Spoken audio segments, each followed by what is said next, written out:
Welcome to the CBS Radio Mystery Theater Archives, the only YouTube channel which has the original classic episodes of the CBS Radio Mystery Theater in order with no ads.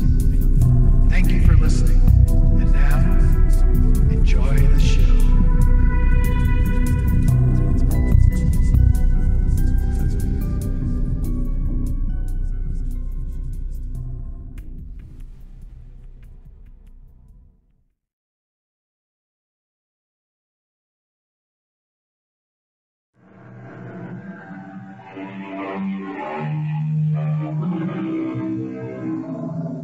Come in. Welcome. I'm E.G. Marshall. All the world loves a love story. Adventure is absorbing, mystery is marvelous, and suspense is superb. But of all the categories, give me first the tale of the old house, the creaking stairs, the wind that moans about the eaves like a human voice, and the jagged flashes of lightning that tantalizingly reveal only the suggestion of the shapeless white figure gliding through the driving rain. The ghost story. Such a one as I bring you now. I want my baby! It's her, the woman in the mirror. We shouldn't have locked her away, Christopher. She's trying to tell us something. Help!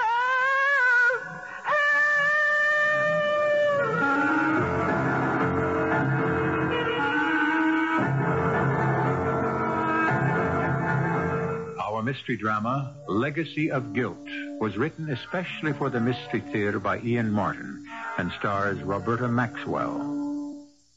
I'll be back shortly with Act One.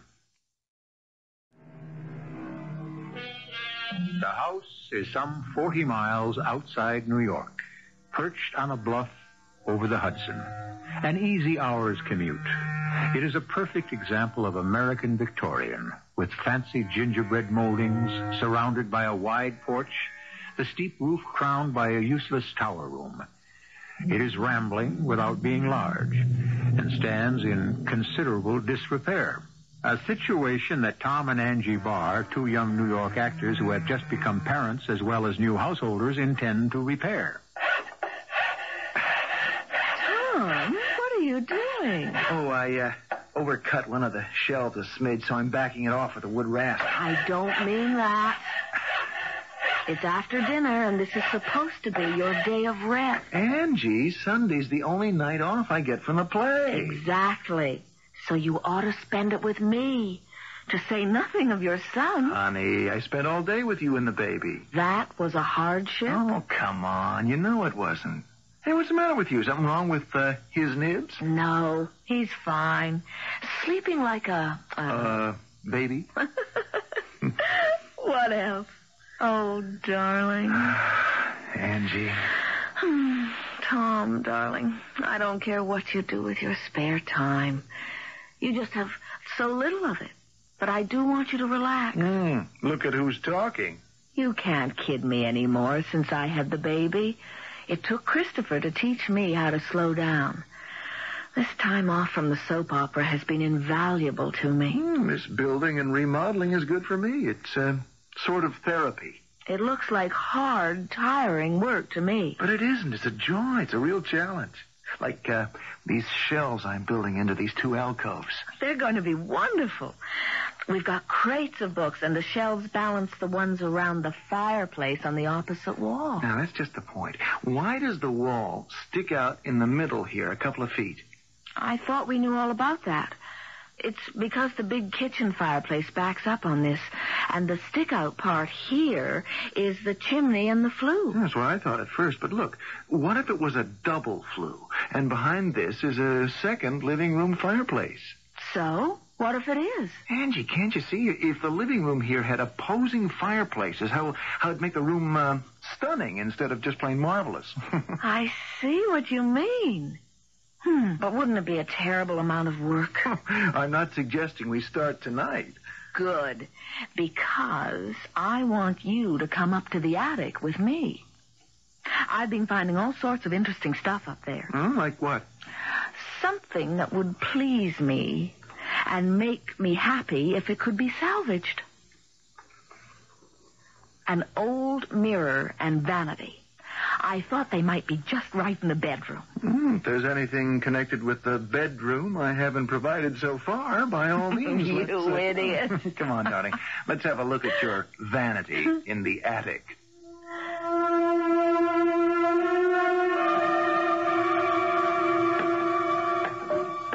I suppose what I found is ours. Didn't the house come as is? As far as I know. Well, it isn't all that great. I'll show you.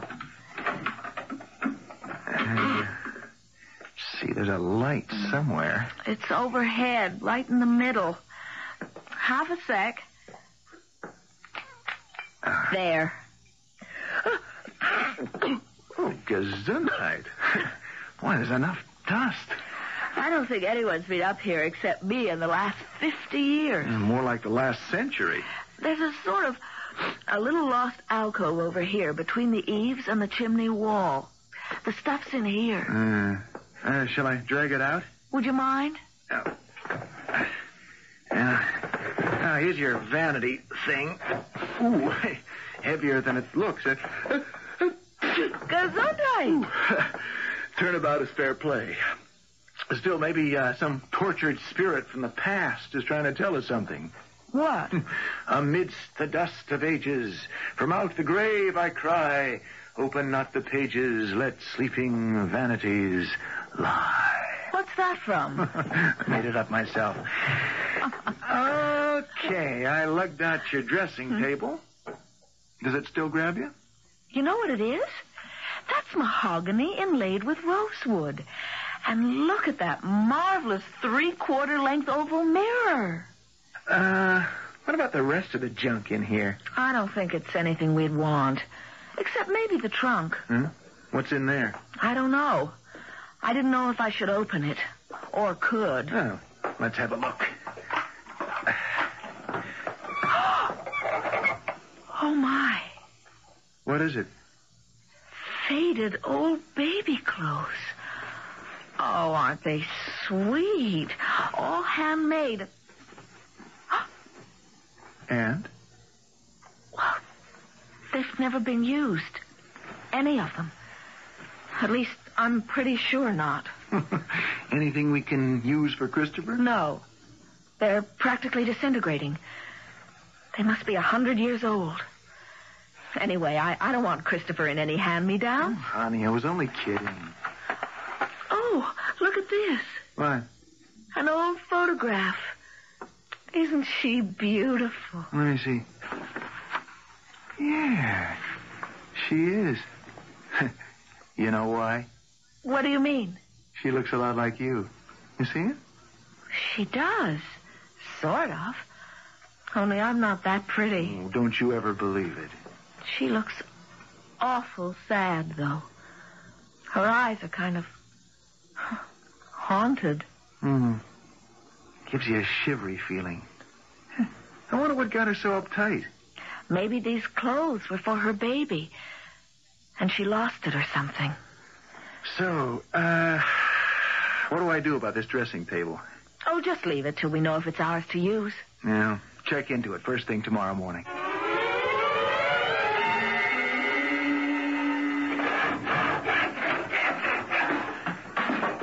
What a racket. It's a wonder I ever got the little king off for his nap. I'm sorry, Angie. I just wanted to get this last shelf up before I get back to my other profession. I came down to remind you it's time to get showered, shaved, fed, and off for the theater. Okay. Just one last thing before I go. What? Stand back. I can't resist this. Are you crazy? What are you doing? Just proving I'm right. There. You see, there is a fireplace behind here. Okay, you convinced me. But did you have to make all this mess? I just had to convince myself. Leaving me to clean up. Well, I'll do it. You haven't time. Oh, darling, I'm sorry. Don't be. I'd work my fingers to the bone for this house. I love it. Are you sure? You know, it's going to be a tough commute once you're back on the TV series again. You working days, me nights at the theater. We'll be lucky to meet each other coming and going. It won't always be like that, and it's worth it. This is all I ever wanted. Oh, by the way, who was on the phone? Huh? That was Marge from Copley Realty. She got in touch with Mr. Keever. Who? McChesney Keever, the old boy who owned this house before we bought it.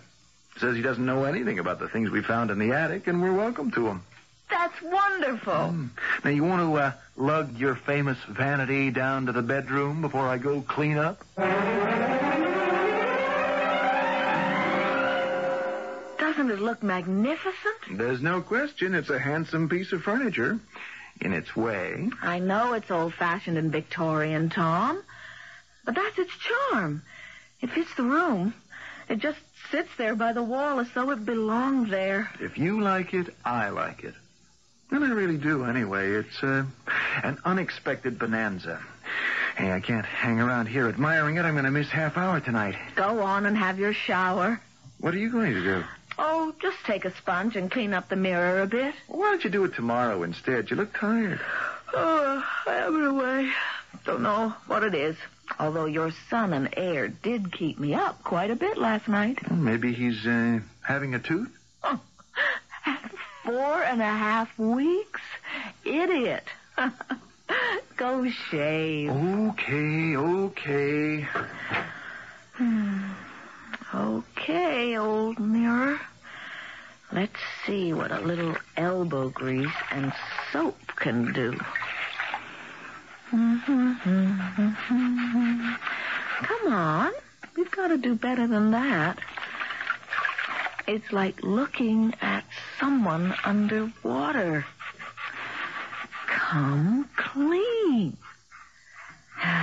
That's better.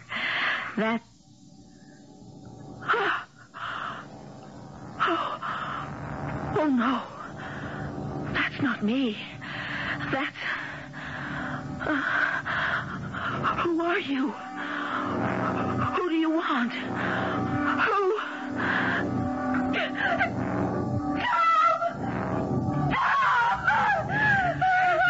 Angie, what's wrong?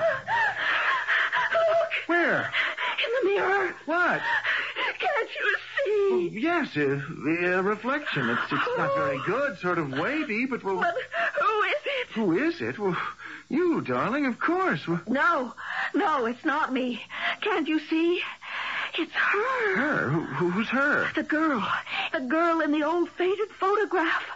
The one in the trunk. What's the matter with you? Can't you recognize her? Angie, here. Now, come away from that for a minute. No, I can't. Don't you see? She's trying to say something to me. Lie down for a while. Here, let me hold you. Don't make me leave here. She's counting on me. Just rest for a moment. You've got nothing to worry about. All right. If you'll just do one thing. What? Look in the mirror again. What? Well, sure. If it'll make you feel better. What do you see? Well, nothing but my own reflection, half shaved, with soap sticking to my face. I don't believe you. Let me look. All right. What do you see? Angie, what do you see? Nothing. But my own reflection. But a moment ago, Oh, Tom, what's the matter with me? Am I going out of my mind?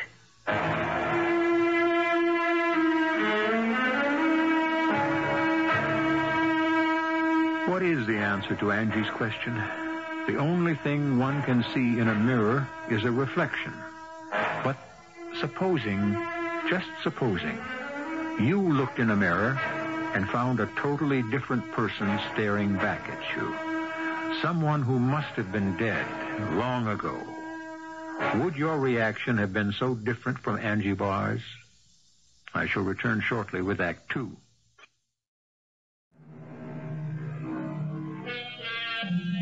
In the quiet bedroom, Tom sits holding Angie's hand. She lies in the bed, immobile, perhaps asleep. Tom's eyes are gloomy and brooding, his gaze fixed on the mirror on the vanity, his brow crinkled with concern. Now Angie opens her eyes. Tom? Yes, Angie? Forgive me. I don't know what got into me. Neither do I. That's what worries me. It is crazy, isn't it? I guess it was the trunk full of the baby clothes, stored away and never used. That kind of hit me. I mean, supposing anything had happened to Christopher, I'd have had the same collection in my... Oh, Angie, stop it. Don't think that way. Thank the Lord we don't have to.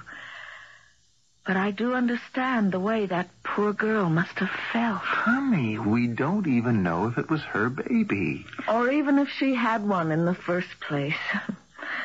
Hey, look at the time. I've got to get you some dinner and get you on the train for New York. No, I'm not going to the theater tonight. What do you mean you're not going? You've got to.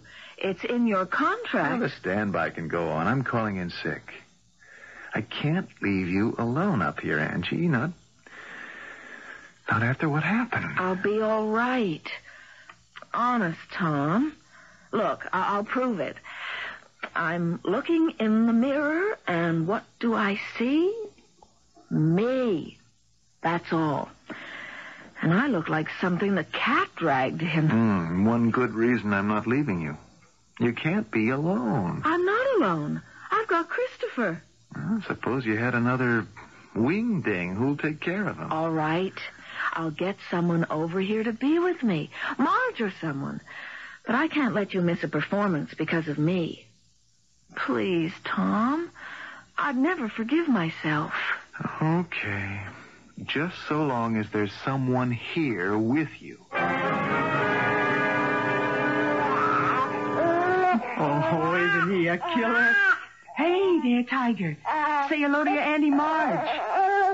Mercy, what does this kid weigh? 8 pounds, 12 3/4 ounces. Oh, you better call the Giants. They could draft him for defensive tackle. He's not going to be a football player. Come on, Marge. Give him to me. It's his bedtime. Oh, this man is raring to go. He's not going to sleep. He will once we leave. I want to take a gander at this famous mirror in the vanity. I think maybe I don't want to be around it anymore tonight. Oh, okay, skip it. But, as the realtor who sold you this house, I feel responsible. Well, just because I had a sudden attack of the crazies? I don't know what got into me. Oh, neither do I. Oh, that is a beauty. Any idea of what this thing's worth? I didn't think about that. I just had an urge to bring it down here into the bedroom. Of course, the mirror's pretty well shot, but you can have that replaced. I don't wonder you saw visions in it. It's like looking down a well. It's not that bad. Just a couple of spots where the backing is worn off. Oh, and the ripple effect. Phew. I know I'm no beauty, but get a load of that rattled old bag that's staring back at me. Let's see what it does for you. Go ahead. Sit down. I'm, not so anxious to look in it. You might as well. Get used to the fact that it makes everybody look like someone else, more or less. That isn't a pretty one. my face I'm looking at. Just as good as you What's she are. trying to say to me? And that it wouldn't. Why does she reach out her arm? Angie? Angie, what happened to you? Where'd you go? Nothing. I'm right here. You saw her again. Saw who? The woman in the mirror. Yes, Marge. I saw her. Now listen to me. You just thought you saw her. You couldn't have. I was right here looking into the mirror, and I didn't see anything but you. Just the same. She was there. But she couldn't be. I didn't see her. You say Tom didn't? But I saw her. If she is a real person... I never said she was real. You mean she's a ghost? Oh, come off it, Angie. There's no such thing. If there isn't, it means I'm hallucinating. Either there's a ghost that lives in that mirror and is trying to tell me something, or I'm just plain crazy. Oh, of course you aren't. But maybe, well, you know, having the kid, moving, worried about your career, you just got nervous. I wish there was some way I could help, but you've got to see your doctor for this, Angie. I have an appointment with him tomorrow. Good. I wish there was something I could do. You can help me, Marge. How? You sold us this house. Well, if I'd had any idea I'm not blaming you. I just want to...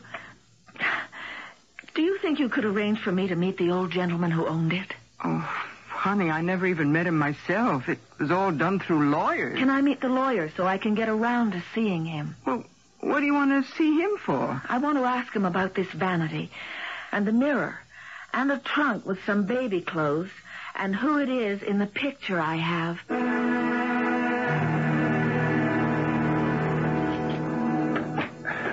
Angie, you didn't have to wait up for... Oh, I'm sorry, Marge. I saw the light here in the living room. I thought it was Angie. Oh, she just went upstairs a minute. Your son and heir was kicking up a storm. Well, I didn't mean for you to stay so late with Angie. Oh, I would not have left that beautiful wife of yours for anything till you got home. Why? Did something happen? Oh, it sure did. She thought she saw something in that mirror again. How do you know? Well, I was in the room as she was putting Chris down for the night, and like a fool, I wanted to have a close look at the piece of furniture. I said something about the mirror being so decrepit. Anyone would look a fright in it. But you know me, that wasn't enough hangnail psychology. I conned her into sitting down and looking at herself in it, just to show it was a plain, ordinary mirror. And before you know it, she was off on some kind of a trip. You said she saw something in it? Yeah, the same woman. Tom, you got to make sure that girl of yours gets to the doctor. She has an appointment with him in the morning. I was going to babysit while she went. No, look, I'll be glad to babysit for you, Tom. You just make sure she tells the doctor about this fantasy of hers or whatever it is.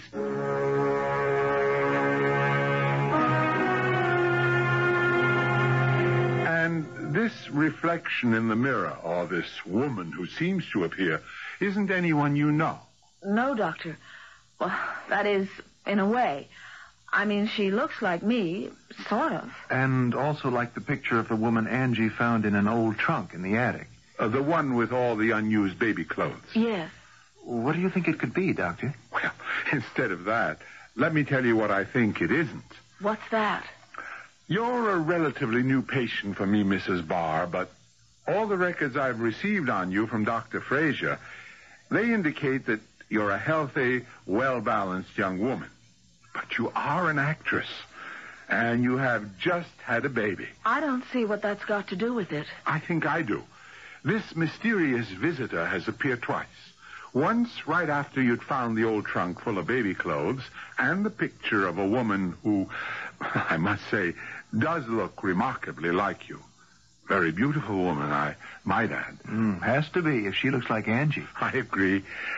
Now, Mrs. Barr, you say yourself that you immediately leaped to the conclusion that the woman in the picture was a mother who'd lost her baby. Doesn't it seem logical? It could also be logical that this was a woman who couldn't have the baby she wanted, or who had lost her husband before she could, or who lost her life before she could give birth, or... Well, there are many possibilities. The only important thing is that, as an actress, you were sensitive enough to fantasize immediately. You dreamed you saw her. You said you were tired and sleepy at the time. I wasn't tired when I saw her the second time. But you just put your baby to sleep. And unconsciously, this woman was again strongly in the back of your mind. Well, I'm not going to speculate anymore. All I can tell you is that, in my opinion, you're in the pink of good health. And I'd make one simple recommendation. What's that, Doctor? Get rid of the old vanity, Mr. Barr. And with that, I'm sure you'll get rid of your wife's hallucinations also.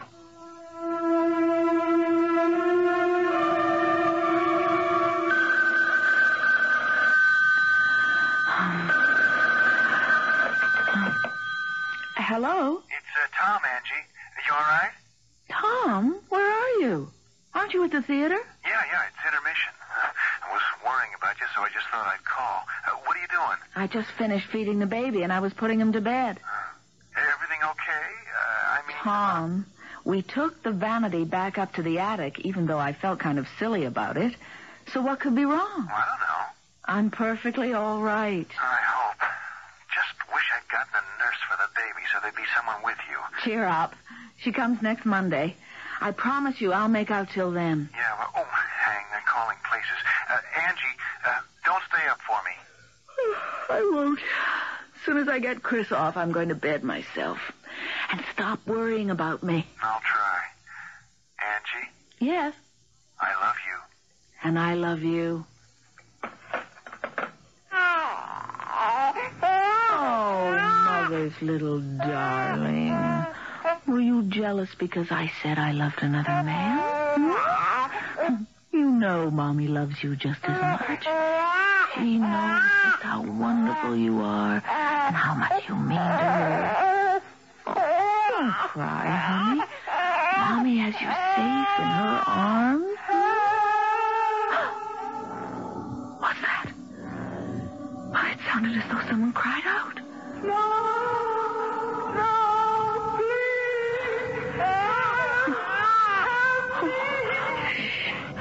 Hush, darling. No one will harm you.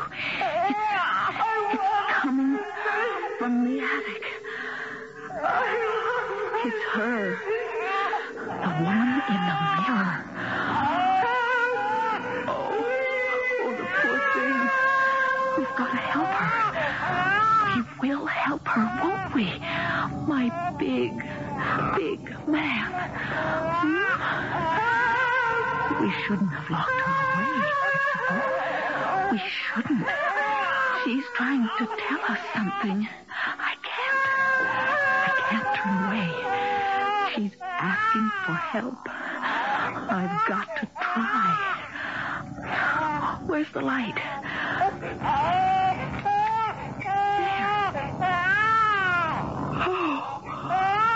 Oh, you can see her in the mirror. Her back is turned. She's searching for... Wait. She turned around. Oh, no! You can't have him! You can't have my baby!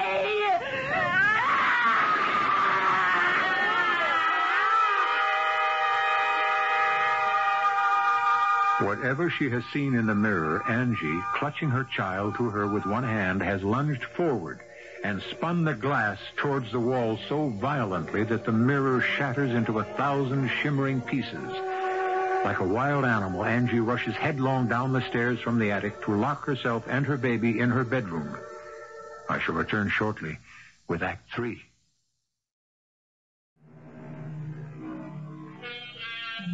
All the way home in the train, Tom Barr has had this twisting of unease below his stomach.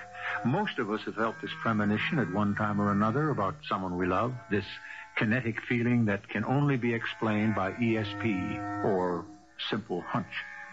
From the train, he has hurried to his car, driven to the house recklessly, calmed at the last moment by its quiet exterior as he turns into the drive, with only one light shining from the bedroom. Reassured, he parks the car and walks upstairs to the bedroom door.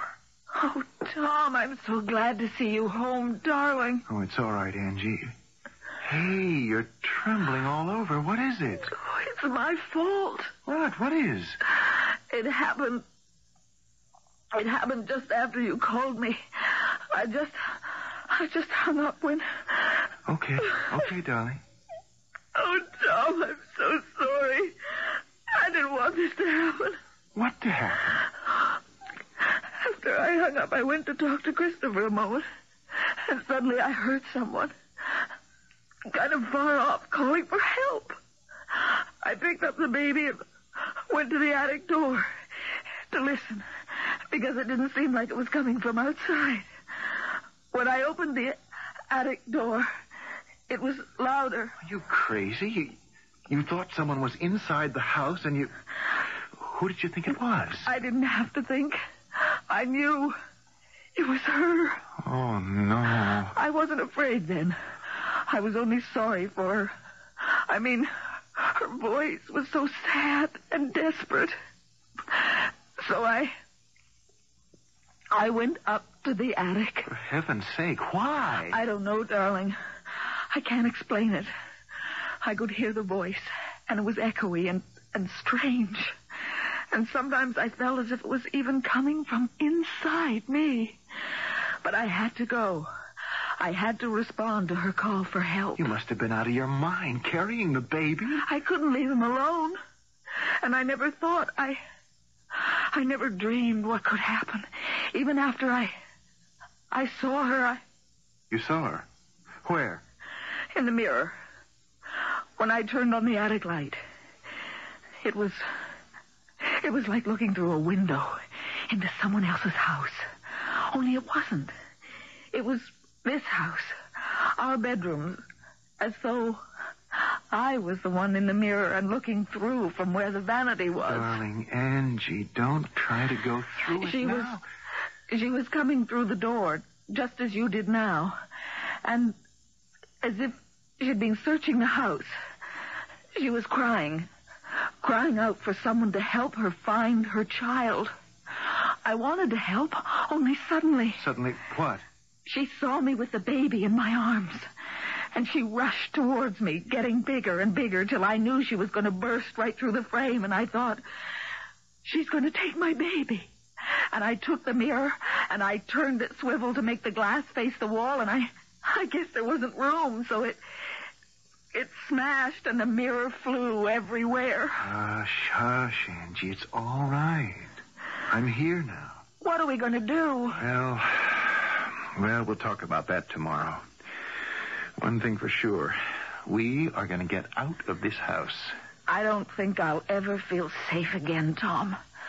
Unless whoever she is finds her lost baby.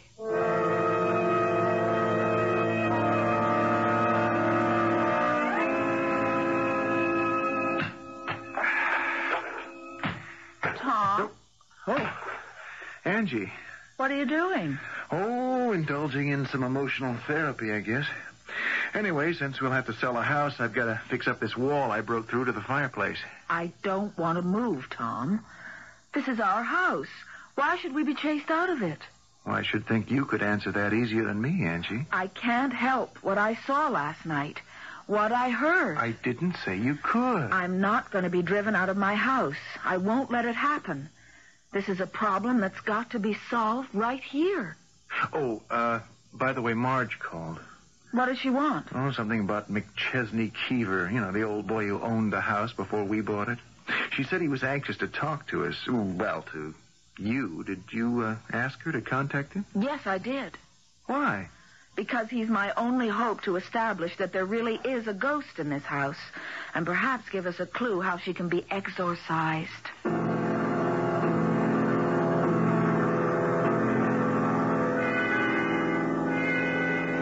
Angie, Tom, this is Mr. Keever. How kind of you to come. Mr. Keever? Under the circumstances, there was little else I could do. Look, why don't I leave you three together, huh? And go up and spend some time with Christopher? Would you, Marge? You're a lifesaver. Don't ask to see my badge. I failed Girl Scouts. Won't you sit down, Mr. Keever? No, I think perhaps I'd rather stand. See, you're breaking through that wall there. Yeah, I thought there had to be a fireplace behind there. Oh, no, please don't apologize. Any apologies in this room must come from me. You're perfectly right, of course. There is a fireplace. But you haven't opened it all the way yet. Well, matter of fact, having satisfied myself my guess was right, I've been considering closing it up again. Ah, I see. Well, we shall leave that decision until I finish my confession. Confession? Whether the facts are proven true or not, From what Mrs. James has told me, since the discovery of the old vanity, you've been plagued by a series of inexplicable events. I'm ashamed to say I realize that I have visited upon you a legacy of guilt. I do wish you would sit down, Mr. Keever. In due time, my dear. I'll try to make this as brief as possible. It's painful to me. My father was H. Haverford Keever, a moving spirit in these parts. I was born, I always thought, in this house in 1895. I'm 84. Can I get you something to drink, sir? Some tea, some water? No. Let me finish. My father was something of a philanderer. Dear me, that sounds impossibly old-fashioned. But all those years ago, it was neither simple nor funny. Fortunately, he was rich. So, having got a certain young woman in trouble, when it became no longer possible to conceal her problem, he arranged to have her, what shall I say, domiciled nearby in his summer house. This house. That was the lovely young woman in the picture I found? By no means. That picture was of the woman I grew up believing was my mother. But she wasn't? Bear with me. Alexandra, for that was my father's wife's name, was pregnant at the same time as my father's mistress. But when the moment came for both of them to deliver, the mistress delivered first, the wife second, with only one difference. The first baby was alive and healthy. The second lost not only its own life, but the mother's as well. I don't understand which was which. That was the legacy of guilt.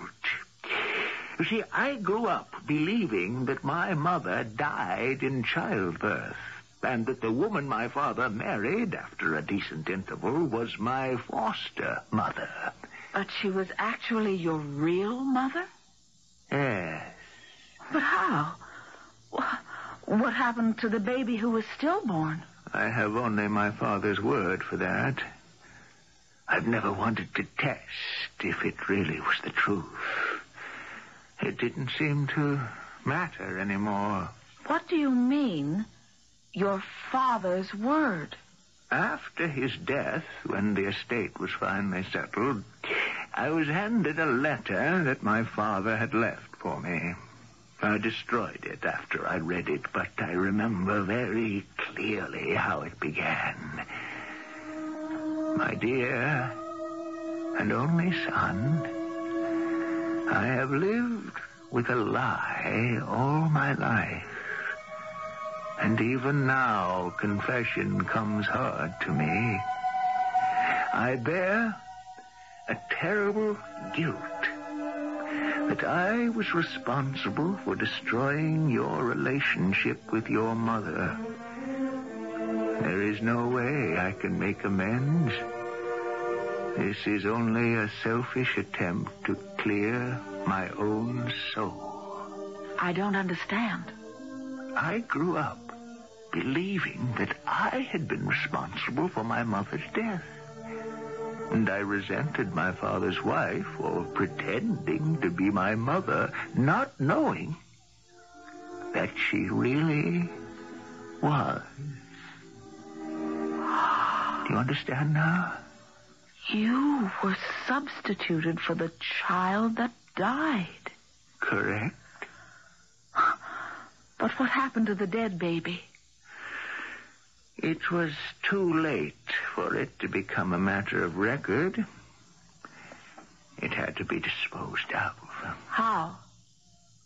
I must admit that after reading my father's letter, I put it out of my mind. You see, it didn't matter anymore. I wasn't even sure if I believed any of it. Of course, there was always an easy way to prove it.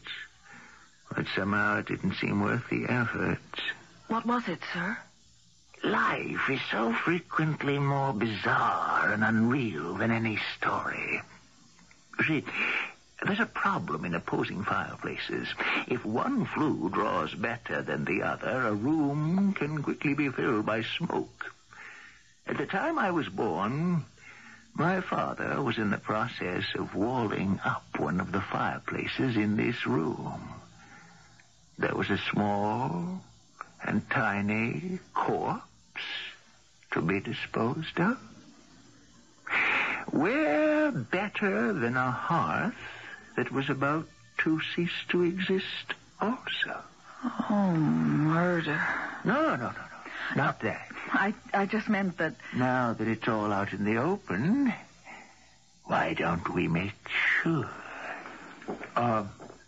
No, let me. It won't take a moment to knock out the rest of the bricks. So that's why she haunts this house. She's looking for her lost baby. I can't answer that, my dear. But it seemed to me imperative that you know the whole story. I would never have sold you the house if I'd known it was haunted. Then you believe with me it is? Yesterday I would have scoffed at that. Today, Oh, my Lord. What is it? Look for yourselves. A skeleton. It's so tiny. But big enough to bring the truth to light at last.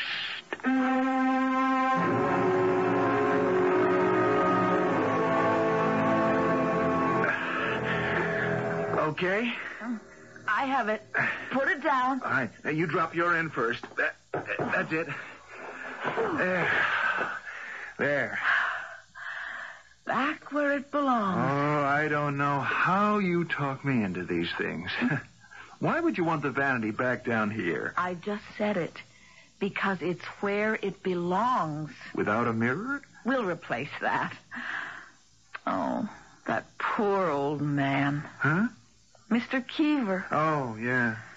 I'll never forget his face when he went to touch that little skeleton, and it just powdered to dust. It was almost as if his whole life ended in that moment. Hey, Angie, what are you doing? Looking in the one piece of the old mirror that's left. You know what it really shows? What? Me, happy, fulfilled, with my own baby to hold in my arms any time I reach for him. Just as that poor ghost I saw, or dreamed I saw, has hers to comfort her in eternity. We can forget the past. All we have to look forward to is what life is all about. The future.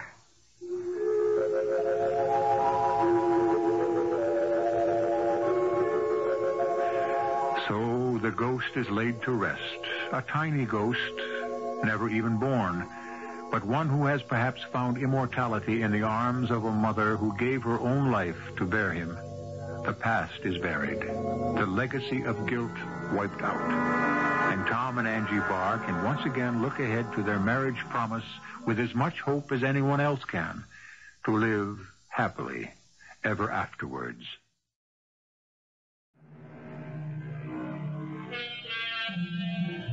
We didn't have any flashes of lightning or driving rain, but it was a ghost story all the same. A true ghost story. Because if you don't believe in spirits and beasties and all those other things that are accused of haunting our waking dreams, how do you account for what Angie saw in that fateful mirror? One parting thought: how safe will you feel the next time you look in yours? Our cast included Roberta Maxwell, Russell Horton, and Bryna Raeburn. The entire production was under the direction of Hyman Brown. I hope you enjoyed this episode of CBS Radio Mystery Theater. If you've enjoyed this and want to hear more, please subscribe